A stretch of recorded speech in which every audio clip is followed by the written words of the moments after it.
Kyung নাম। এই park ছেলেটা দেখতে যেমন হ্যান্ডসাম, কাজও করে একদম নিখুঁত। অফিসের মেয়েরা তো ওর ওপর সারাদিন ফ্যান গার্লিং করে। এমনকি মীরের কলিগও তাকে সাজেস্ট করছে পার্কের সাথে একটু লাইন মারতে। কিন্তু মীরের সাফ কথা, নিজের কর্মক্ষেত্রে প্রেম নেভার। ওটা হলো গলায় ছুরি দিয়ে সুইসাইড করার মতো।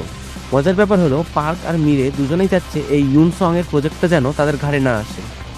ডিরেক্টরকে পটাতে দুজনে লাঞ্চের পর ম্যাকারন আর দামি কফি নিয়ে হাজির।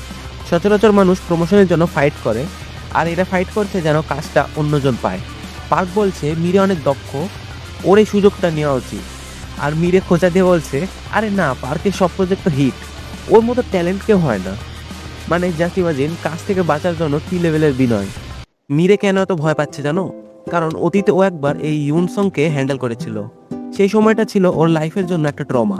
রাত 3টার সময় এই রাইটার কল দিয়ে কান্নাকাটি করতো, আপু, মানুষ আমাকে নিয়ে বাজে কমেন্ট করছে, আমি আর বাঁচবো না। এসব সামলাতে গিয়ে মীরে তার নিজের বয়ফ্রেন্ড সেজুনের 12টা কল মিস করেছিল। এই স্ট্রেসের কারণেই শেষমেশ ওর ব্রেকআপ হয়ে যায়। এমনকি টেনশনে মীরের মাথার এক জায়গায় চুল পর্যন্ত পড়ে গিয়েছিল।